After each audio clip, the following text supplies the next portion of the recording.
This happened years ago, but I've always wondered if I was in the wrong here, since it's now affected my own children, and I and my husband have made certain life choices because of this.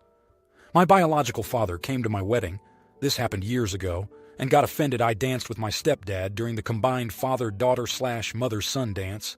He also got offended my grandmother was the one to walk me down the aisle and give me away. He claims I did this to embarrass him in front of everyone and has since refused to speak to me, and claims my children are not his grandchildren. He and my mother ended things after an affair and getting this woman pregnant when I was 3.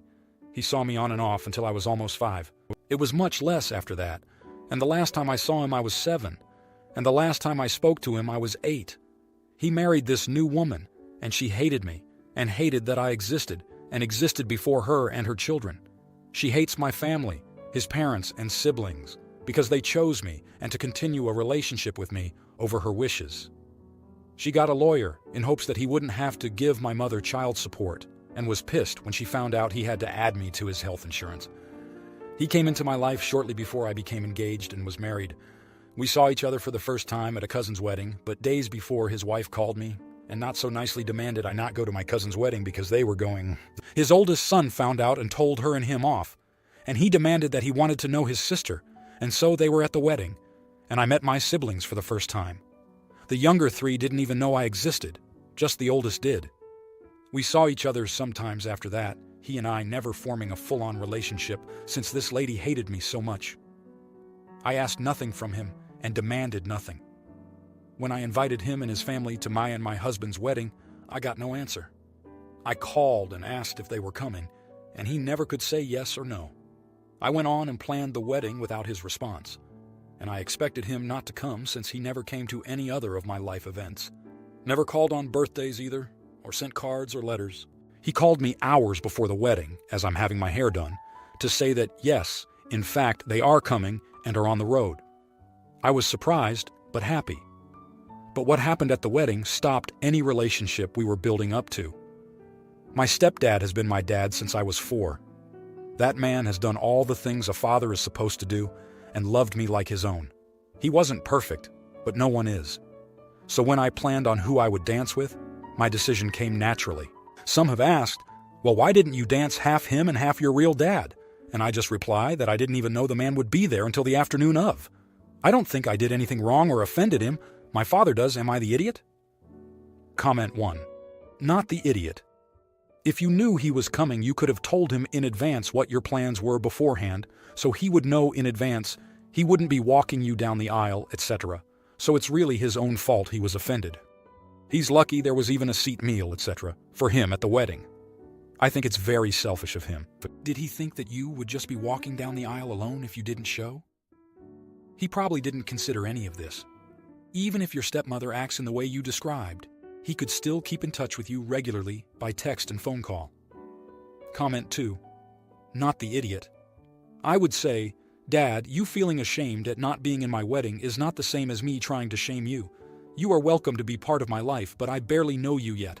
I understand you interpreted that as me shaming you for not being involved in my life until recently, and I can understand why someone would feel ashamed at behaving the way you have. However, my intention was to highlight the bond I have with my stepfather. Comment 3. Not the idiot. Blood doesn't make family. Family are the people who show up for you, and your dad has not shown up for you. It takes almost no work to get somebody pregnant. It's all of the stuff that comes after that determines if you are a good parent or not, and your stepdad stepped up and was a parent to you. Now, for the next story. I just got a job offer in a different state.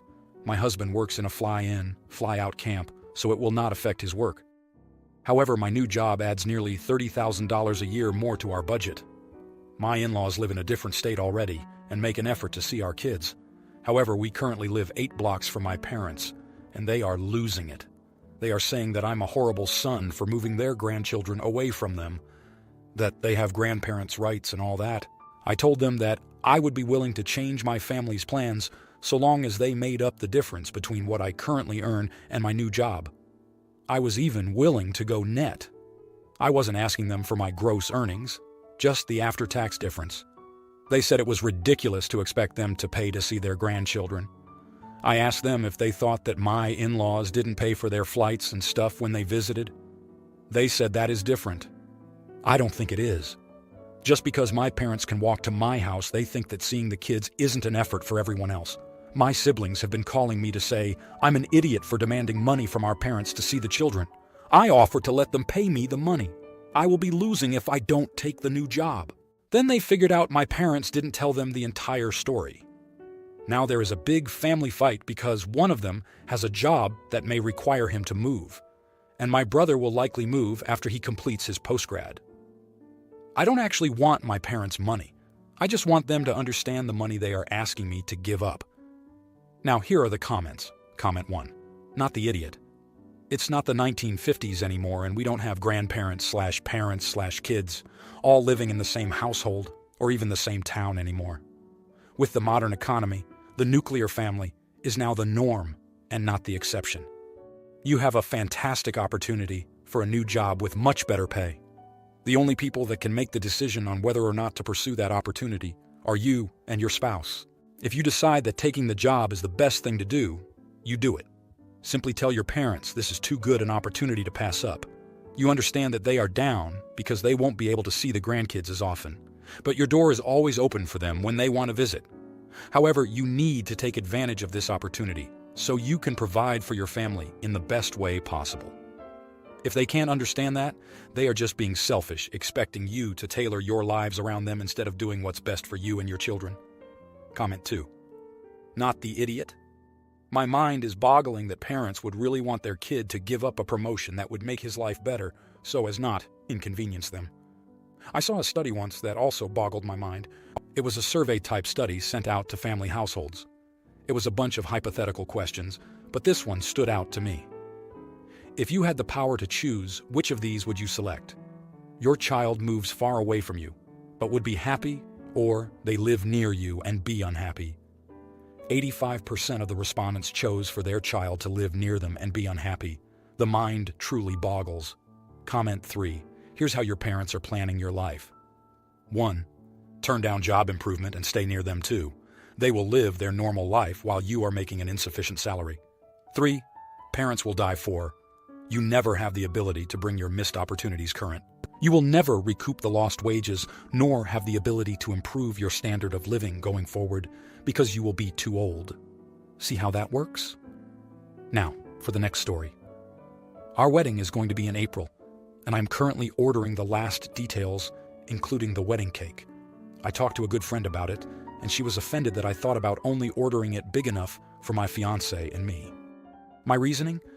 I have multiple allergies, autoimmune diseases, including celiacs. Since I want to be able to eat my own wedding cake, it needs to be gluten-free, which is in and of itself much more expensive than a normal one. Also, some of our guests have various allergies ranging from lactose to nuts, so catering to all the allergies in one cake would be nearly impossible and definitely really expensive. So I thought, why not offer different sheet cakes that take into account the different allergies, one without nuts, one without milk, etc. And since we're having a buffet, all guests can freely choose what to get. The buffet will be monitored by the caterer to ensure no cross-contamination will happen. My friend says it would be a severe disregard of tradition to not serve everyone a slice of wedding cake. Since we have invited a number of people who are quite traditional in their thinking, I now wonder if she's right and if it would cause a problem. Now here are the comments. Comment 1. Not the idiot. Any cake served at a wedding is wedding cake. I have been to weddings with just one cake, multi-tiered cakes, several sheet cakes, a separate small cake for the bride and groom, cupcakes, no cake, you name it. The only time I heard anyone say anything other than, "This cake is really good," was the time there was no cake at all, even then. It was just a slightly disappointed comment about not getting cake. The rest of the wedding was great. If anyone gets hung up on the idea that there isn't just one massive cake for everyone, they were looking to find something to complain about. If it wasn't the cake, it would be the music, or the lighting, or the tablecloth, or that they are upset because they missed out on the irony of rain on your wedding day, or, well, you get the point. Do your thing, it sounds awesome. Comment 2. Not the idiot. My friends did something similar at their wedding. There were 8 single-tier cakes, 1 cake per guest table, and a total of 3 different kinds of cakes. One was full vegan, one was lactose-free, and others regular cakes. They told all the guests who had allergies or a special diet which cake was safe to eat. The cakes looked different, so no chance of confusing them. The bride and groom went to each table and cut open the first slice. Then, the guests cut the rest of the cake open and served themselves. I think it was a lovely idea and avoided big queues of people waiting in line for the cake. Everyone remained seated and waited for the bride and groom to come to their table. Comment 3. You are trying to accommodate as many allergies, sensitivities as possible by getting multiple cakes. How could that offend people? Also, tradition is just peer pressure from dead people. It's your wedding. Do whatever makes you happy and ignore everything else. P.S. Make sure you assign someone to deal with any issues on the day, so you are not bothered if anything crops up. Take it from someone who had the owners of the property interrupt their meal to inform me my sister was throwing up all over the women's bathroom. Now, for the next story. I, 44-year-old female, live with my husband, 47-year-old male. We have 2 adult children who don't live with us anymore. Ever since my mother-in-law, 83-year-old female, got weaker and older, she lives with us too. 2 years ago, my mother-in-law was diagnosed with Alzheimer's disease. She is under medical care, of course, but despite it, the disease is progressing quickly. Nowadays, my mother-in-law cannot stay at home alone, as she is a danger to herself and her surroundings. She almost burned the house down, twice, and there were also some other accidents. Fortunately, as of now, she didn't hurt herself seriously, but at this rate, the question is when it will happen, not if. Taking care of her is mostly my responsibility, as my husband has a very irregular schedule. And, because of the nature of his work, he often has to be on call and/or leave home at short notice. As for me, I usually work 8-10 hours a day, mostly from home, but sometimes I have to be in the office. After I finish work, I take care of the house and my mother-in-law. My husband helps me as much as possible, but quite often he can't be there for me. I'll be honest, I never was the caretaker type. I don't have enough patience. I don't like when other people depend on me. I am nervous when I suddenly have to adjust my plans. I cared about my children, obviously, and I like to believe that I was a decent mother, but honestly I have a much better connection with them, and, as bad as it sounds, love them more since they grew up and became more independent. The more my mother-in-law needs my help, the more impatient, exhausted, and burned out I become.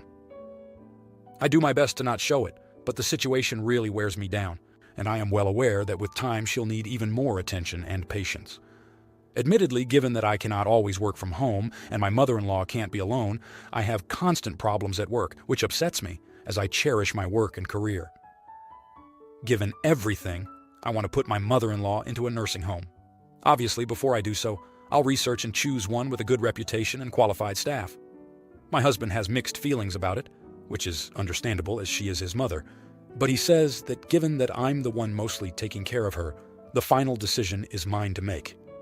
The problem is, my husband's siblings are raising hell, calling me and my husband, but mostly me, cruel and undependable.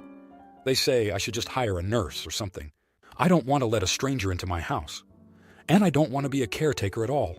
And in this configuration, I'd still have to take care of my mother-in-law after work. We, my husband and I, offered them that we'll pay them for either taking her to live with one of them or for taking care of her at our place.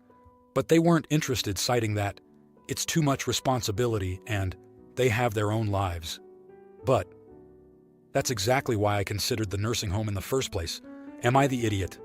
If you like this video, you'll probably like these too.